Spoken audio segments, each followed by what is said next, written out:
નમસ્કાર મિત્રો, આજે હું તમને આયુર્વેદથી કેવું અદ્ભુત પરિણામ મળે છે એના વિશે હું વાત કરીશ.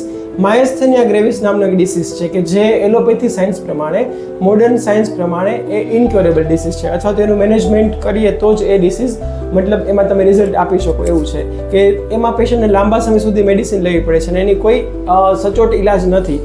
આપણે જોઈએ તો મારી સાથે પેશન્ટ છે, એ પેશન્ટને માયસ્થેનિયા ગ્રેવિસ ડાયગ્નોઝ થયું હતું અને એ પેશન્ટે એલોપેથી મેડિસિન પહેલાં લીધી હતી અને એલોપેથી મેડિસિન લેવાથી પેશન્ટને કોઈ રિલીફ ન હતું. એટલા માટે પેશન્ટ છે આયુર્વેદમાં આવ્યા હતા.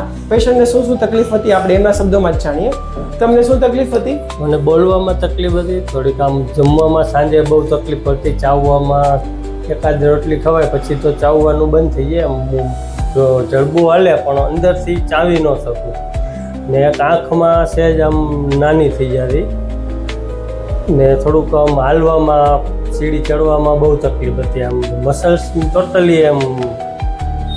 એટલે મેં પેલા ન્યુરોલોજિસ્ટને બતાવ્યું હતું તો એને મને એ રીતનું કીધું કે દવા આ નાશ થાય એવી નથી, ઊભું રહે એવી બની છે. એટલે મને એને ગોળી આપી હતી, 3-4 મહિના ચાલુ રાખી પણ બહુ કાંઈ રિઝલ્ટ નહોતું મને ને આ થોડુંક વધતું જતું હતું. સાંજના ટાઈમે બપોર પછી બધું આમ બહુ પ્રોબ્લેમ થતો, આખા દિવસનો થાક એટલે બપોર પછી બોલવામાં જમવામાં બોલી તો શકતો જ નહીં, આમ કે બોલતો હોય તો જીભ આખી આમ ચોટી જતી હતી. પછી તમે આયુર્વેદ મેડિસિન લીધી અને આયુર્વેદ મેડિસિનથી તમને કેટલું ઝડપથી રિઝલ્ટ મળ્યું?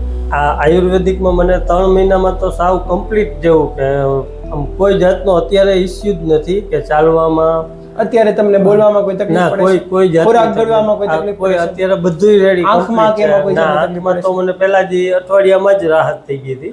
તમે જોઈ શકો છો કે માયસ્થેનિયા ગ્રેવિસ એવો ડિસીઝ છે કે જેની અંદર પેશન્ટની મસલ ટિશ્યુ છે કે જેને આપણે સ્નાયુઓ કહીએ એમાં એ રોગ થાય છે અને એના લીધે પેશન્ટના સ્નાયુઓ નબળા પડતા જાય છે અને ધીમે ધીમે પેશન્ટને શ્વાસ લેવામાં તકલીફ પડે છે અને હાર્ટ પણ મસલ્સથી જ બનેલું હોય છે, તો છેલ્લે પેશન્ટના હાર્ટમાં પણ ગંભીર સમસ્યા થઈ શકે છે.